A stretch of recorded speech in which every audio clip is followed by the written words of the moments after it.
Spiritual guidance.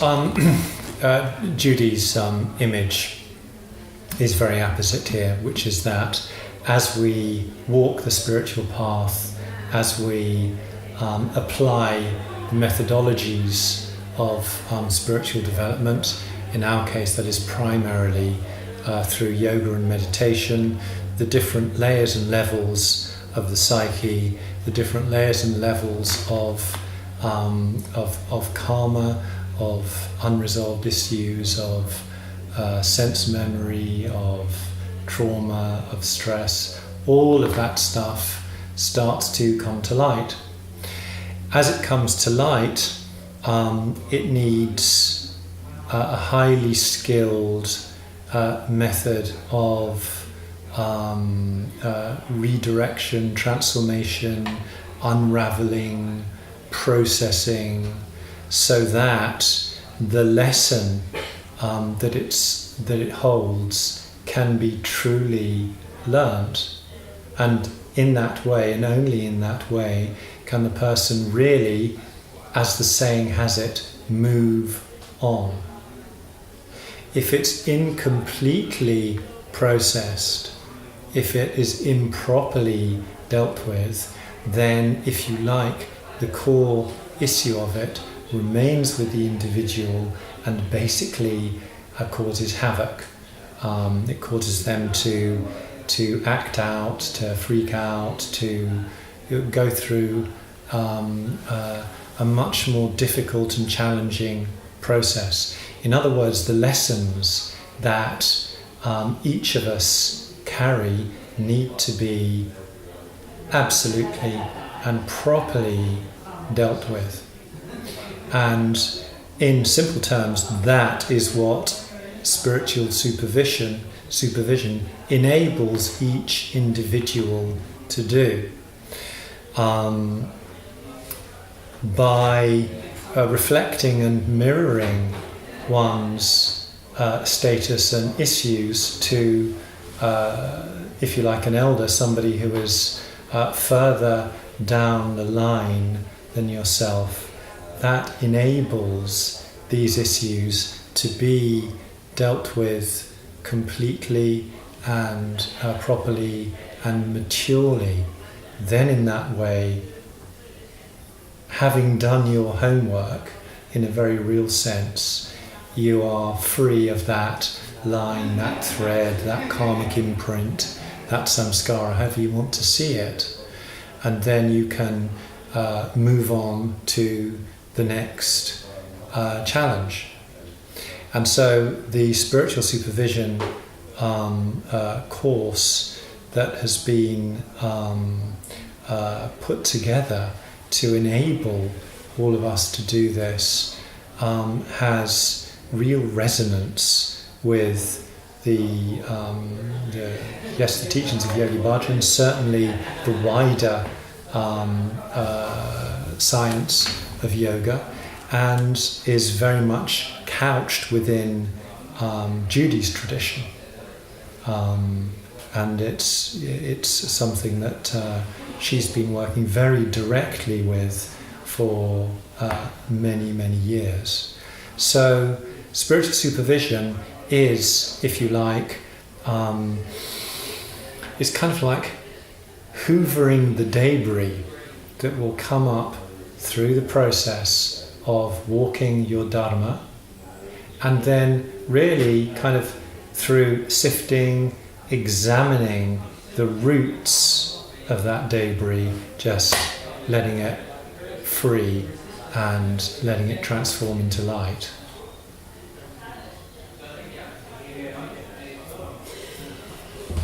It's fascinating, isn't it, that we get attracted to serve others, but it never occurs to us to ask, will the others want to be served by us? We assume they will be and expect they will be deeply grateful for our presence. Well, they won't, basically. If we're really going to centre ourselves in service, two major things will happen. If we head for a higher spiritual standard, we will have an emotional kickback. to deal with. And it must be dealt with responsibly. The other continuum is if we brain it and get all intellectual, which is very good and very nice and very educated, it will have a physical kickback, because the cellular structure of our body will recall memories where, I don't know, maybe we got persecuted or sacrificed, or someone we were very close to did, or whatever. And we will have to, again, come to terms with that. So we've got the spiritual, emotional, we've got the intellectual and the physical. That makes the cross of service the equal four-armed cross. And again, we're centering in the middle of it. It can't happen quickly. And I've been around this business a very long time now, and I cannot tell you how many rooms full of people who think they're healers, and I've thought, dear God, I'd rather keep the disease.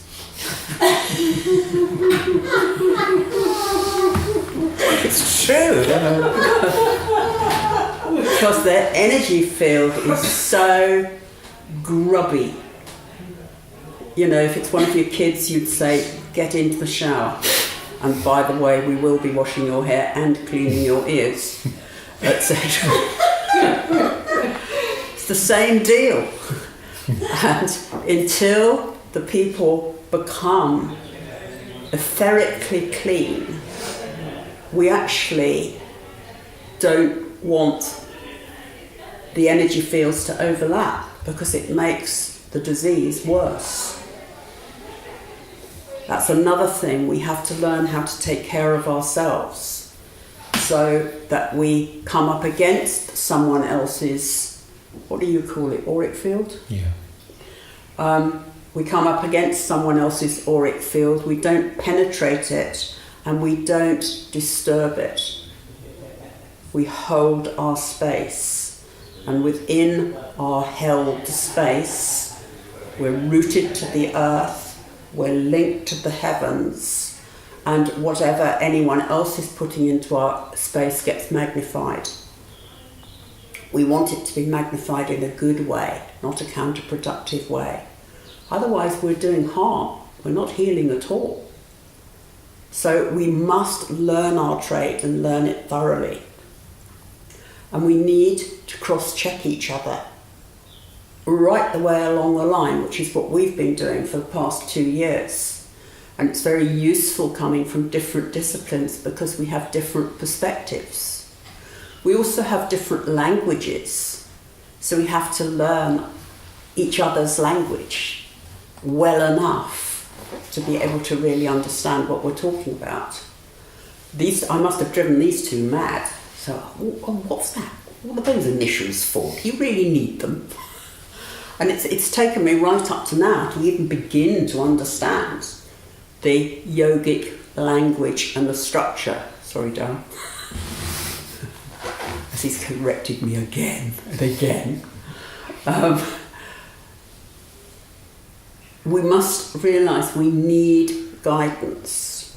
Another thing that happens is when we've been in a discipline for a long time, we begin to think we're it, and we get somewhat arrogant. And unless we're humble and unless we're modest, we will be in trouble. There is no doubt about it. And of course, the more people telling you how great you are, the more prone you are to believing the propaganda. So we need our colleagues to disabuse us from any kind of arrogance or desire for fame or whatever it is that we're particularly getting carried away with. So as we move into Aquarius, we will work in bigger and bigger groups. They need to be energetically very sound. And one of the good things about having a triangle of energy, which is what we've created, is that it can be used then as a funnel, not only from the heavens, but also from the earth, so that we can control the flow of the input from both levels, so that we are able to deal with it. Because we if we suddenly have an influx of energy from the heaven or from the earth, it'll be too much for us to cope with. We won't be able to discharge it or understand it thoroughly enough to become it. It's a bit like if you know you're a woman or a man, you don't have to go around telling everyone, it's blatantly clear.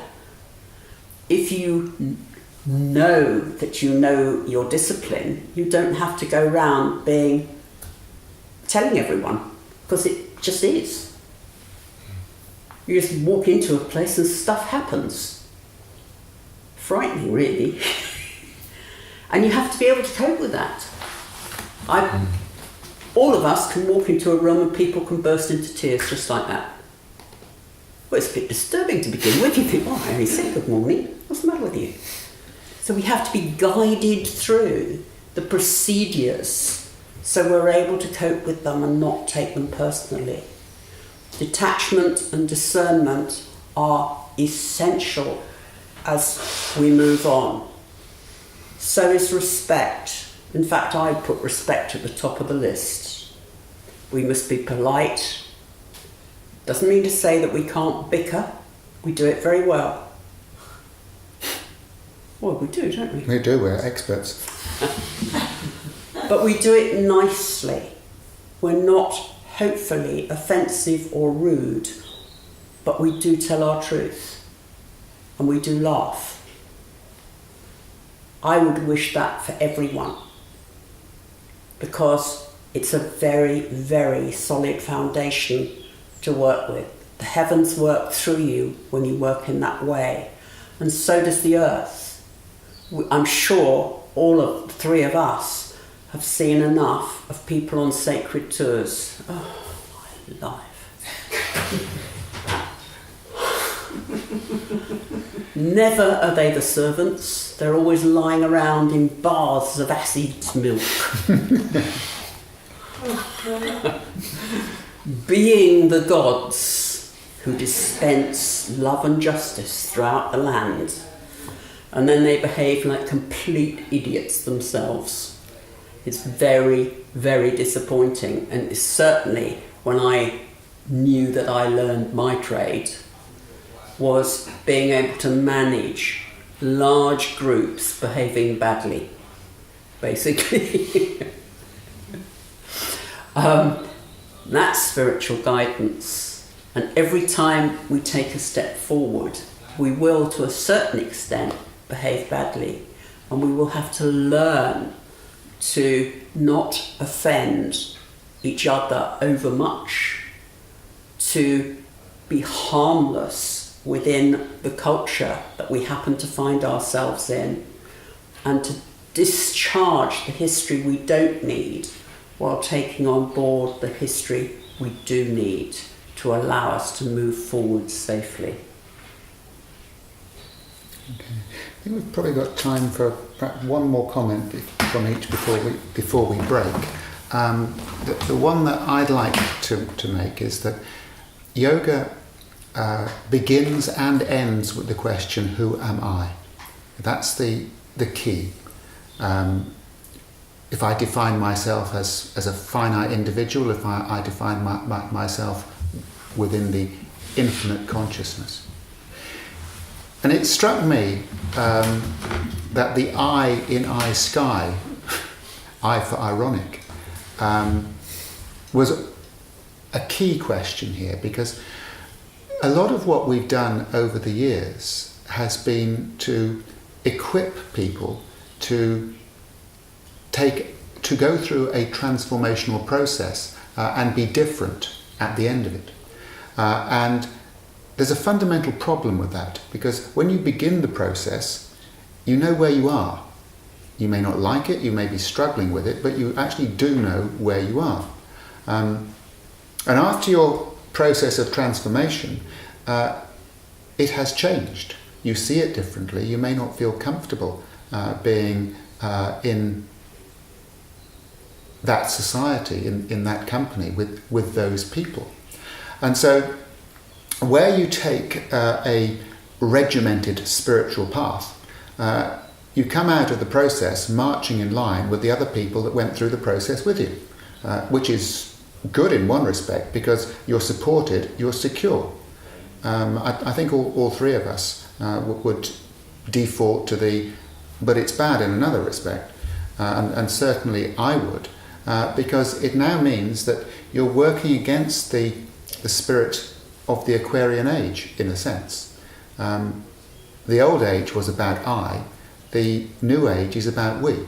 And if you think about what I can achieve, however great the I is, what I can achieve is always less than what we can achieve.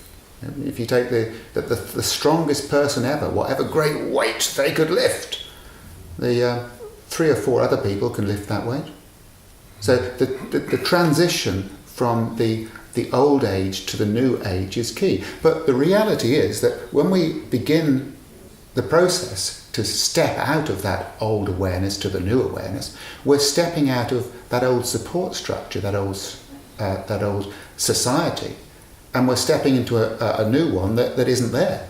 So it becomes a great step into the unknown. And something that's bothered me particularly, but Guru and I have talked about this for years, but it has bothered me particularly, is how you support people at the end of a yoga training course. What is the community that they've entered into? And as we've taught Kundalini Yoga, as taught by Yoga Darshan, there's a ready-made community waiting for you. But if you don't want to immerse yourself in Sikh Dharma, if you want to take a broader perspective on yoga, where is your community? And we found over recent years that people were talking about an I-Sky community where it's often caught today. Some people view this as home, but what is that? And that's unclear, because one of the problems you have with a term like the Aquarian age is everyone thinks that they know what it is, and only when you sit down and talk about it and define it do you realise that what you think the Aquarian age is different to what somebody else thinks. And if that's true, then what you think is acceptable behaviour in it is different to other people. And it's very easy to define your boundaries as this is what I think. It's very difficult to define your boundaries as this is what we think. And where I really do believe that we've taken a big step towards doing this, to be in a position to support people in a genuinely inclusive community that doesn't say you define yourselves by what you're not, but does seek to find the common areas within that community and respect people. I'll give you an analogy. Take a religious analogy. It doesn't matter if your Sabbath is on the Saturday, or if your church service is on the Sunday, or if you're getting your prayer mat out 5 times a day. It's not that one of those is good and 2 of those are bad. It's the fact that you've made that commitment to, in that terms, God. And that's what we've struggled with. Rather than say to people, this is what you must do, and this is the way you must do it, where we've tried to inspire people towards, this is what you should aspire towards, and in the past I think we've been lacking in supporting people. There it is, go out and find it. Yeah, great, I'm inspired, I'll go out and find it, and now it's a very lonely place that you've ushered me into. And I think we may not have expressed it terribly well, but I have the sense that we're in a position to support people better going forward than we have been able to do in the past, and we certainly need to. One of the formulas of practice is that the individual finds universal consciousness through group consciousness. And we can say that I-Sky was and I-Sky is if you like, a ascending station that creates a particular vibration, a particular frequency of consciousness over the period of the course. What then happens is that some of the individuals are very inspired and, if you like, receive that message, that frequency, that vibe, and then they want to be part of further dissemination. And so then somebody, say Andrea in Hamburg or Grajna in Warsaw in Poland, they say, can we do the course in my hometown? And we say, wow, that sounds great, and we figure out the logistics of if we have a practical course, and then the iSky scene develops in that way, and that's beautiful.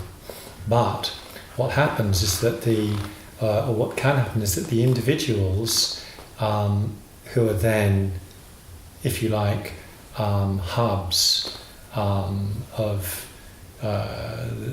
creating community, iSky community, then they move into a different role. And then it may be that although they are connecting to whoever it happens to be who's delivering the course in their hometown, they perhaps have less to do with Daryl or myself or Saret, because we're increasingly busy teaching elsewhere. So as that process of dissemination accelerates, and it has been, and as more and more courses get taught, which is just what is happening, and that of course is marvellous for the people who are attending the courses, what can happen is there can be less cohesion and connection between those individuals, those kinds of pioneer enthusiasts who have created trainings in their own hometown, in their own countries. There can be less connection with us, and in that sense, this is part of the spiritual path being a lonely one. And so the idea of spiritual supervision is that we can, if you like, create another link from those places back to, if you like, a central point, and in that way give more support, give more advice and guidance, be a kind of a more active feedback loop and a more kind of proactive spiritual teacher by creating the program, the supervision program.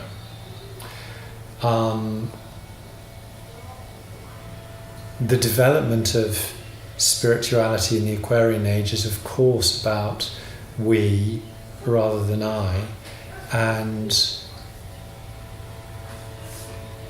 as we move into our third, fourth decade of service, it became quite apparent to each of us that the way forward for us individually as teachers in whatever medium and form we were teaching lay in a greater level of cooperation and collaboration, and in that way, if you like, a kind of an active cross-fertilization of our disciplines to reinvigorate and re-inspire ourselves after having, as it were, worked individually for a great many number of years within the parameters of our own disciplines.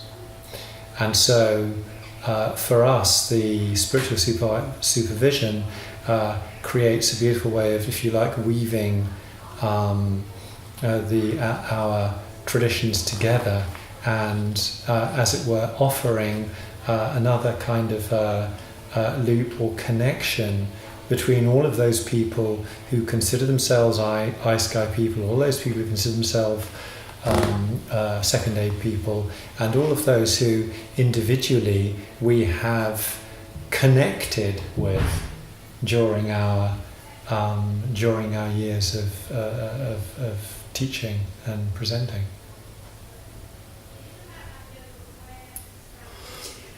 Carrying on from that,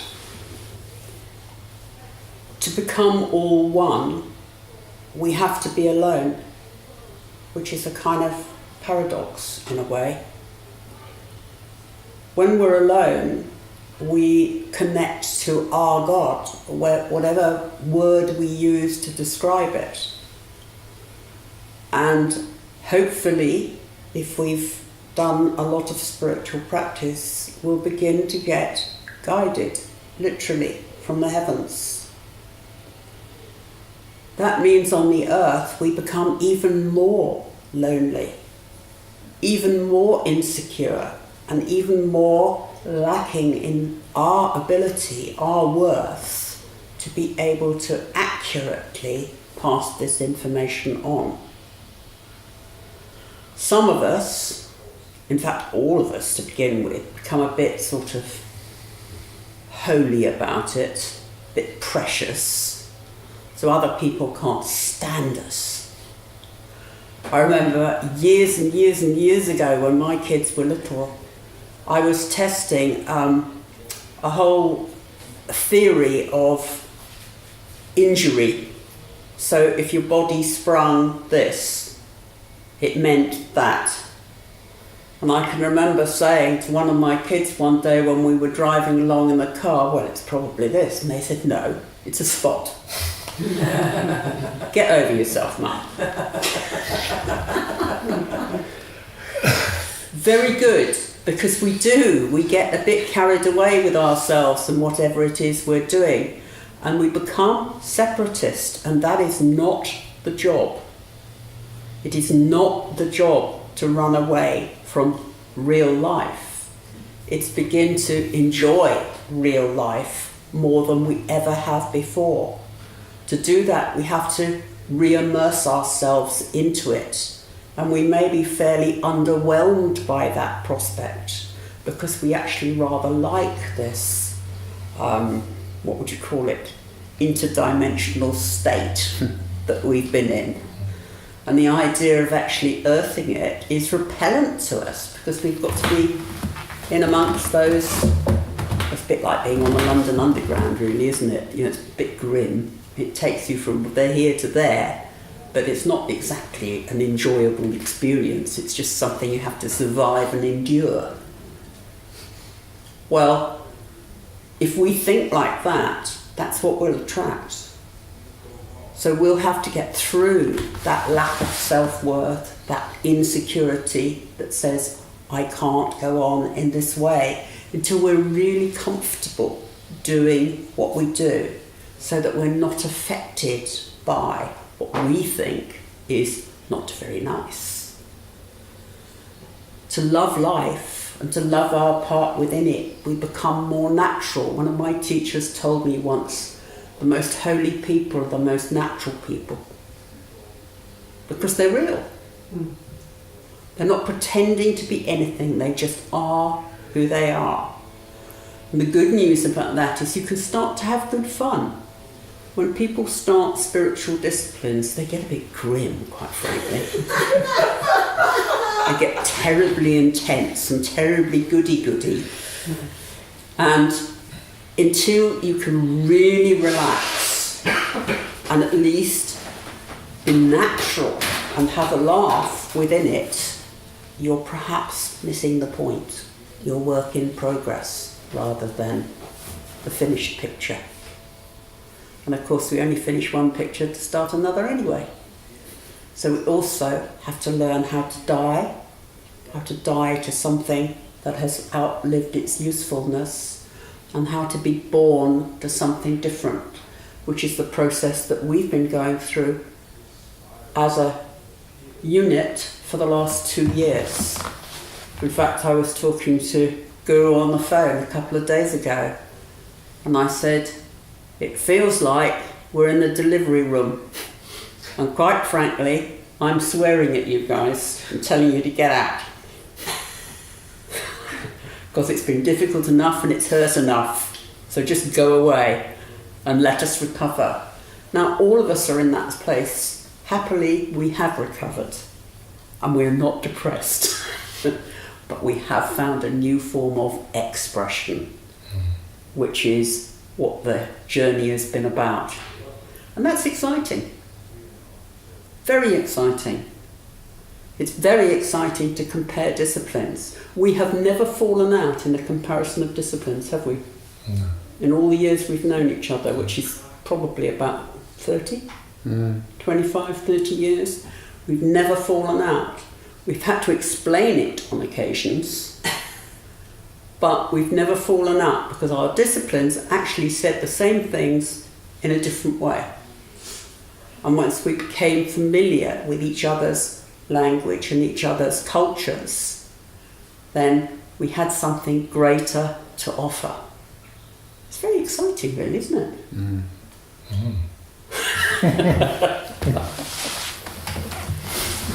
It is. It's delightful. Is that I moved from a one-to-one relationship with these two, and if you think about what a one-to-one is, it's very easy to relate to one other person. Most of you will have had relationships. The problem with that is that when the communication breaks down, when the relationship breaks down, then it's very difficult to relate to one other person.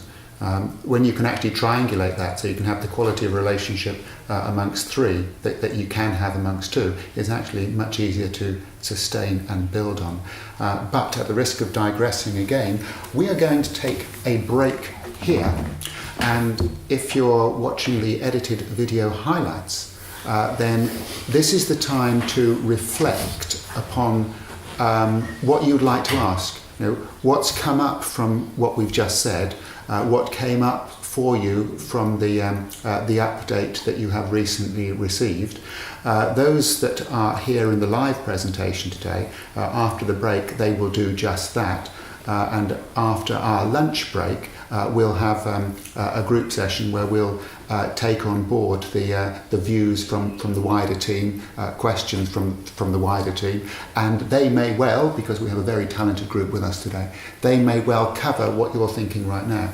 But if they don't, please call, write, email, and over the next month. Yes, over the next month, I think we said, we'll clarify all of those things so everyone is clear what they are stepping into. Because the last thing I think any of us want is to encourage people to step into something without realising.